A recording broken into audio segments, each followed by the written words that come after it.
एक बार स्वामी जी जो है जा रहे होते हैं और विवेकानंद स्वामी जी की मैं बात कर रही हूँ। वो रास्ते से जा रहे होते हैं और देखते हैं कि जो भिक्षु है संस्कृत में कोई मंत्र लिखने की कोशिश कर रहा हो और बार-बार लिखने पर भी वो बहुत अच्छा नहीं लिख पा रहा है। तो बहुत देर तक तो स्वामी विवेकानंद जी इस बात को नोट करते हैं, देखते हैं। फिर थोड़ी देर में क्या होता है, वहाँ से वो जो भिक्षु होता है वो उठकर आता है और महाराज जी से कहता है कि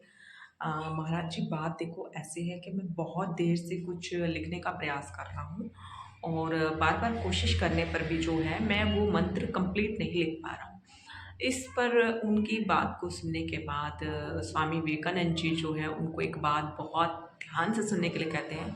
कि बेटा तुम्हारे अंदर सिर्फ़ एक फ़ोकस की कमी है, ओनली एक फ़ोकस मतलब तुम्हें जो है अपने काम करने पर फ़ोकस करना है। पर वो कहता है भिक्षु के महाराज जी मैं इतना फ़ोकस करने की कोशिश कर रहा हूँ बट फ़ोकस नहीं हो पा रहा है।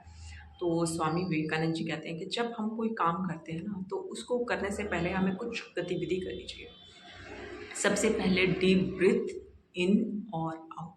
एग्जिस्ट इनहेल और आउट की प्रक्रिया करो। सेकंड थिंग, जब आपको कोई चीज़ लिखनी है या कोई भी काम करना है ना तो आपको सबसे ज़्यादा क्या ध्यान रखना है कि आपका पूरा फोकस, कंप्लीट फोकस उसके ऊपर हो और माइंड में मान लो कोई विचार आ रहा है, कोई थॉट आ रहा है, एकदम से आप शांत हो जाओ। 5 मिनट के लिए बिल्कुल रिलैक्स होकर बैठो और उसके बाद जो भी आपको नोट डाउन करना है या कोई भी काम करना, उसकी एक इमेजिनेशन क्रिएट करो और आइज़ को एक लेंस की तरह यूज़ करके उन बातों पर फोकस करके अपने माइंड की फ्लॉपी में उसे फिक्स कर दो। अब क्या करना है देखो, आपकी आइज़ जो हैं क्योंकि ज्ञानेंद्रियाँ हैं, हम देखने के लिए यूज़ कर रहे हैं, तो हमने उन्हें लेंस बना के उसे एक विज़ुअल देकर अपने माइंड की मेमोरी में नोट डाउन कर लिया। सेकंड चीज़ अब आपको क्या करनी है कि आप फट से एक कॉपी पेन लीजिए और पेन को इस तरह से पकड़िए कि आपको फ़ील हो कि जो आपने आँखों जो अपने माइंड में जो क्रिएटिविटी बनाई थी, जो कुछ सोचा था, अब जब आप उसे नोट डाउन करें ना, तो आपको ध्यान रखना है कि भई मैंने जो भी अपने माइंड में क्रिएटिविटी की थी कंप्लीट, मैं उसको अच्छे से नोट डाउन करूँ। अब ये करने के बाद आपको क्या करना है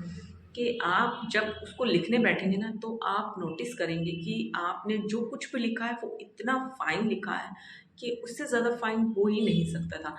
अब थर्ड टाइम, सबसे लास्ट आपको क्या चीज़ नोटिस करनी है कि जब आपने कोई चीज़ कंप्लीट रिटन आउट कर लिया, तो कंप्लीट रिटन आउट करने के बाद उसे एक बार ज़रूर रीड आउट कीजिए। अब इससे क्या होगा देखिए, हम जब भी कभी कुछ लिखते हैं ना, तो लिखने के बाद अगर हम उसे 1 टाइम भी रीड कर लेते हैं, तो वो एक तरह से आपकी माइंड में एक फ्लॉपी की तरह, जैसे कंप्यूटर में एक फ्लॉपी डाली जाती है, डिस्क डाली जाती है ना, ठीक उसी तरह से आपके माइंड में कैप्चर हो जाएगा। आफ्टर दैट अगर आप काफ़ी लॉन्ग ईयर के बाद, कुछ सालों के बाद उस पर रिसर्च करना चाह रहे हो, कोई काम करना चाह रहे हो ना, तो जब भी आप उस काम को करने के लिए बैठोगे ना, तो क्योंकि आपने उस चीज़ को महसूस किया था, स्पर्श किया है, विज़ुअल क्रिएट किया है, तो आप उसको इतना अच्छा लिखोगे ना कि आप सोच नहीं सकते। तो ये बातें आपको ध्यान रखनी है। हाँ, एक ख़ास बात और कि आपको एक चीज़ हमेशा ध्यान रखनी है कि आप फुल्ली कॉन्फिडेंट हैं। अगर आपको अपने अंदर कॉन्फिडेंस लेवल की कमी भी लग रही है, तो भी आप हमेशा काम डाउन होके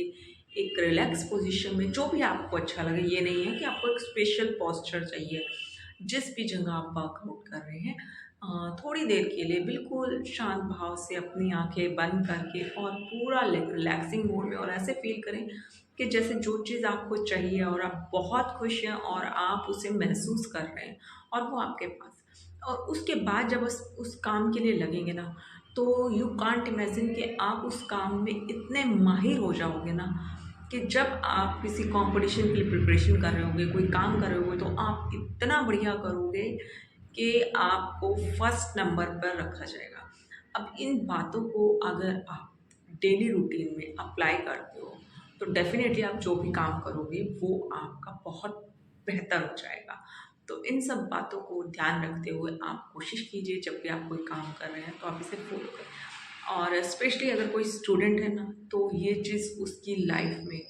एक बहुत बड़ी अचीवमेंट हो सकती है। और अगर आपके घर में कोई छोटा बच्चा है 6-7 ईयर का, तो उसे स्टार्टिंग से ही ये जो चीज़ है रिमाइंड कराएँ step by step by step.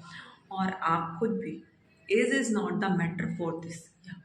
किसी ने बहुत खूब कहा है कि किसी भी चीज़ को सीखने की कोई एज नहीं होती है। तो आप भी जब भी कोई काम करते हैं तो हमेशा कोशिश कीजिए कि आप उसमें पहले से बेहतर